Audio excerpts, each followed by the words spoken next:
세상을 바라보시는 예수님의 마음을 표현할 때 사용되는 단어가 있습니다. 불쌍히 여기다라는 말이에요. 불쌍히 여긴다, 이 말은 사람의 깊은 속, 우리 속에 있는 창자가 꼬이고 틀어질 만큼 그렇게 고통스럽고 아픈, 멈추지 않는 애끓는 마음을 표현할 때 쓰는 단어가 불쌍히 여기다라는 말입니다. 이 불쌍히 여기는 마음이 오늘 교회로 모인 우리가 우리 자신과 우리 가족과 세상을 바라보며 품어야 할 주님의 눈인 줄 믿습니다.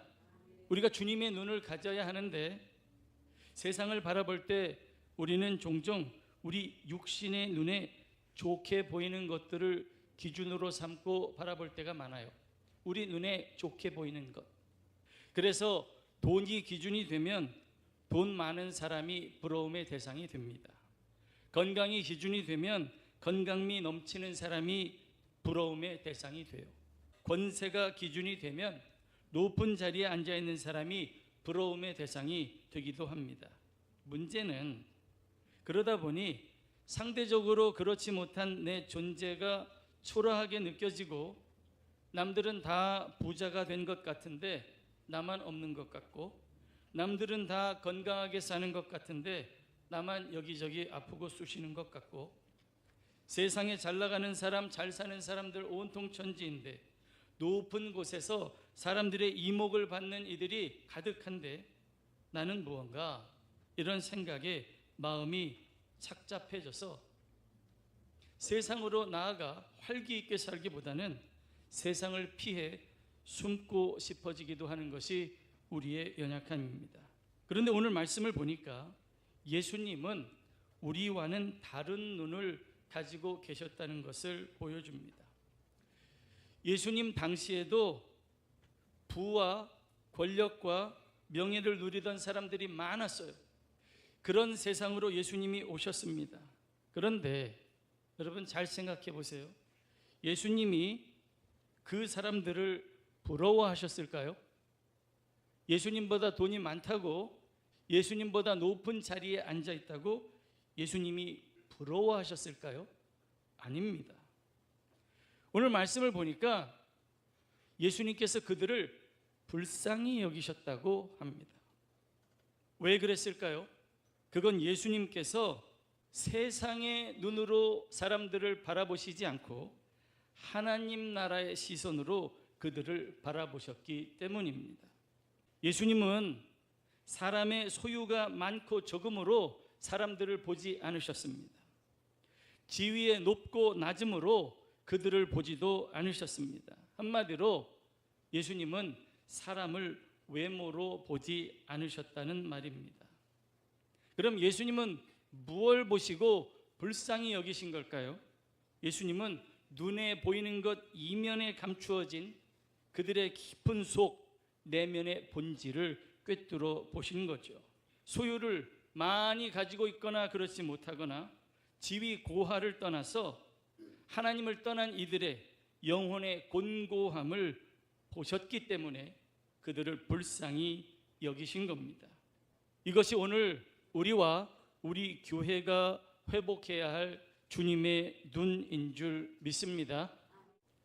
예수님 없는 인생이 얼마나 줄이고 목마른지 보라고 하십니다. 복음 없는 영혼이 얼마나 지쳐 있는지 보라고 하십니다. 하나님을 떠난 삶이 얼마나 곤고한지 하나님 나라의 관점으로 보라고 하시는 겁니다. 세상의 기준을 따라 사람들을 보면 그들이 정말 가지고 있지 않은 것을 보지 못하게 돼요.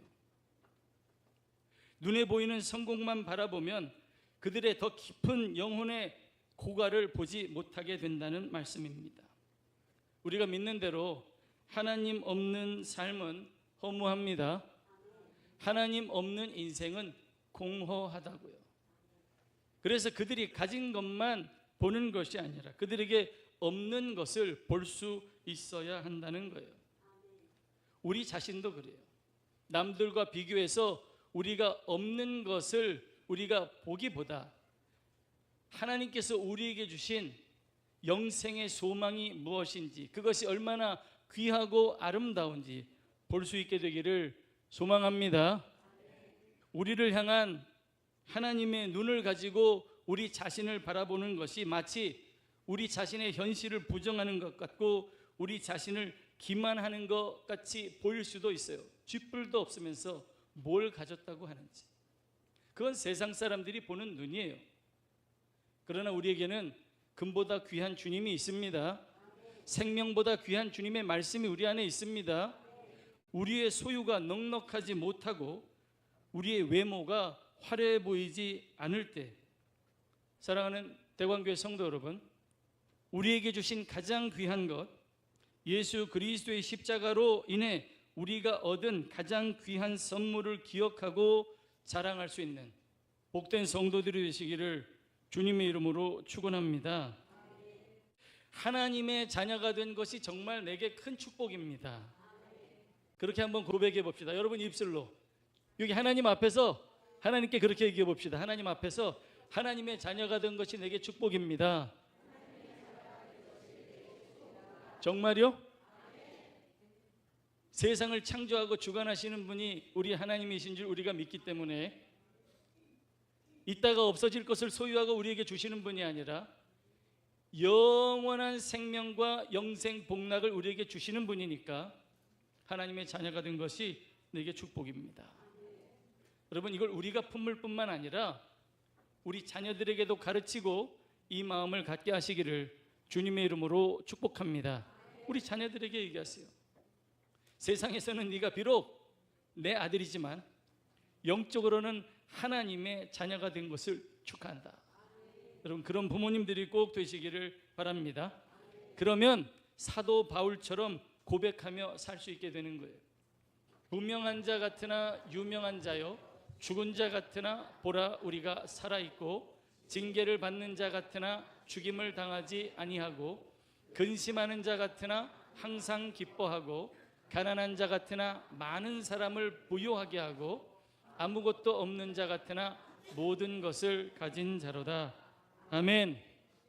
이 하나님 나라의 관점으로 우리를 바라볼 때 우리가 행복해지는 거예요. 세상에 있는 것으로는 결코 만족할 수 없는데 이 하나님의 눈으로 우리를 바라볼 때 우리가 행복해져요.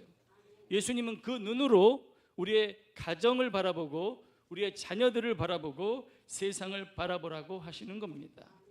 가장 귀한 보석, 우리 주님을 소유하고 있음을 우리가 기억할 때 우리가 비로소 복음을 자랑하며 전할 수 있게 되기 때문입니다. 우리가 이것을 깨닫지 못하면 전도가 비굴해져요. 우리보다 더 많이 가지고 더 높은 데 가고 더 건강한 사람에게 예수님 믿으라고 어떻게 이야기할 수 있어요? 그들이 가진 것을 보는 것이 아니라 그들이 갖지 못한 영생의 소망, 가장 귀한 주님, 금보다 귀한 주님을 갖지 못한 것을 제대로 바라보아야 내가 내게 있는 것을 주려고 하는데 곧 나사렛 예수 그리스도의 이름으로 일어나 걸어라 할 수 있는 거죠. 이걸 깨닫지 못하면 전도도 비굴해지고 섬김도 초라해집니다. 그러나 이 주님의 마음을 갖게 된다면 우리의 전도는 생명의 초청이 되는 것이고 우리의 섬김은 주님의 일에 참여하는 기쁨이 될 줄 믿습니다. 그런데 무리를 보시고 불쌍히 여기시는 주님이 제자들에게 이렇게 말씀하세요. 37절 38절 추수할 것은 많되 일꾼이 적으니 그러므로 추수하는 주인에게 청하여 추수할 일꾼을 보내주소서 하라. 그렇게 말씀하십니다. 방금 전에는 무리를 보시고 목자 없는 양 같다고 하셨는데 이제는 그들을 바라보며 추수할 밭이라고 하시는 거예요. 이것이 세상을 바라보는 우리 주님의 또 다른 시선입니다. 예수님은 길 잃은 무리를 보시며 불쌍히 여기는 마음만 가지신 것이 아니라 그들이 사는 곳, 그들의 삶의 현장이 주님이 일하시는 주님의 밭이라고 이야기하십니다. 주님의 마음을 갖는다는 게 무슨 말인가? 단지 세상을 불쌍히 여기며 멀리 서서 바라보기만 할 것이 아니라 팔을 걷고 뛰어 들어가서 일해야 할 주님의 밭이라고 보는 것이 주님의 마음이라는 겁니다. 사랑하는 성도 여러분, 이 교회가 주님의 밭일 뿐만 아니라 세상이 주님의 밭이고 우리 가정이 주님의 밭이고 우리 일터가 주님의 밭인 줄 믿습니다. 그런데 문제가 있어요. 기어져 추수하게 될 곡식들이 많은 밭을 보게는 하셨는데 문제가 일꾼이 적다는 겁니다. 어떤 일꾼이 적어요?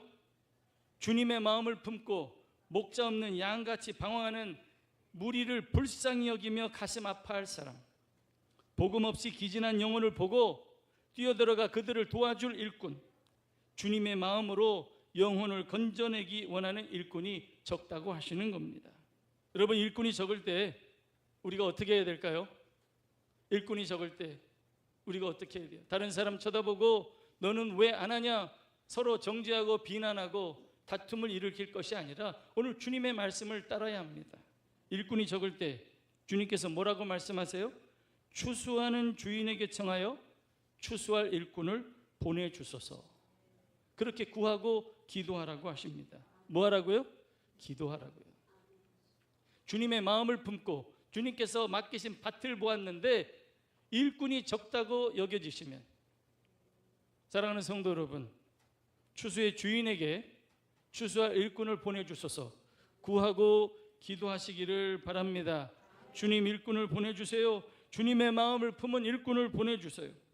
마가복음 9장에 보면 한 아버지가 귀신 들린 아들을 제자들에게 데리고 옵니다. 귀신 들렸대요. 분명히 귀신 들렸다고 이야기합니다. 귀신이 이 아이를 말을 못하게 하고 땅에 거꾸로 들이고 거품을 흘리게 하고 심지어는 이 아이가 불에도 뛰어들어가게 하고 물에도 빠지게 한다는 거예요. 여러분, 아버지의 마음이 어떻겠어요? 아버지의 마음이 쉴 날이 있겠습니까? 이 아이를 치유하고 회복시키고 살리고 싶었겠죠. 그래서 소문을 듣고 예수님의 제자들에게 찾아와 아들을 살려달라고 도움을 구했어요. 그런데 제자들이 고치지 못했습니다. 그때 그 아버지가 예수님께 이렇게 이야기합니다. 무엇을 하실 수 있거든 우리를 불쌍히 여기사 도와주옵소서. 주님, 하실 수 있으면 우리를 좀 불쌍히 여겨서, 나와 내 아들을 불쌍히 여겨서 도와주세요. 여러분, 이 기도가 얼마나 간절한 기도였을까요? 사랑하는 성도 여러분, 제자들의 능력이 부족하고 혹 사역자들의 은사가 부족하다고 방법이 없는 거 아닙니다. 방법이 있습니다. 우리 주님께 구하면 됩니다. 그런 면에서 보면 이 아버지가 제자들에게 찾아온 것이 잘한 일이에요. 제자들은 못하였지만 그것 때문에 예수님을 만나게 됐기 때문입니다. 여러분, 누굴 보고 교회 오셨든지 주님을 만나시고 주님께 구하시고 주님께 응답받으시기를 소망합니다. 주님께 직접 구해보세요. 여러분, 이 아버지처럼 구해보시라고요. 저를 따라서 해보세요. 우리를 불쌍히 여기사 도와주세요. 우리를 불쌍히 여기사 도와주세요. 그때 예수님께서 이렇게 대답하십니다. 우리가 너무 잘 아는 말씀이에요. 그 아버지에게 예수님께서 하신 말씀이 무슨 말이냐? 믿는 자에게는 능히 하지 못할 일이 없느니라 라고 말씀하셨습니다. 여러분, 기도하면서 예수님, 할 수 있으면 우리를 불쌍히 여기사 도와주세요. 주님, 할 수 있으시면, 이렇게 기도할 때 주님께서 우리에게 주시는 말씀이 무슨 말이냐? 믿는 자에게는 능치 못할 일이 없느니라 라고 말씀합니다. 여러분, 그때 이 아버지가 뭐라고 대답한 줄 아세요? 내가 믿나이다. 얼마나 다급했겠어요. 믿는 자에게는 능치 못할 일이 없다고 하시니까 내가 믿습니다. 그런데 도와주세요. 나의 믿음 없는 것을 도와주세요. 믿기는 믿는데 아직 다 믿지 못하니까 나를 도와주세요 라고 그렇게 솔직하게 기도합니다. 혹 내 믿음이 아직 적어 주님이 내 기도를 다 응답해 주시지 않을 것 같은 생각이 들 때 주님, 불쌍히 여겨 우리를 도와주세요. 나의 믿음 없는 것을 도와주세요. 그렇게 기도하실 수 있게 되기를 바랍니다. 이 아버지가 이 아들을 살리기 위해서 주님의 불쌍한 마음을 품고 구하고 있어요. 여러분, 여기 있는 우리가 우리 자신을 위해서뿐만 아니라 우리의 가정, 자녀들을 위해, 우리의 사랑하는 이웃을 위해 이 마음을 품고 주님의 도우심을 구하는 그런 아버지와 같은 일꾼들이 되시기를 주님의 이름으로 축원합니다. 오늘 주님께서 우리에게 원하시는 것은 우리가 주님의 눈을 가지고 주님의 마음을 회복하는 거예요. 그래서 주님 알지 못하고 주님의 영생을 갖지 못한 사람들을 주님의 마음으로 바라보라는 겁니다. 그러면 주님께서 약속하신 대로 주님이 하신 일을 우리도 하고 주님보다 더 큰 일을 우리에게 감당하게 해 주실 줄 믿습니다. 기도하겠습니다.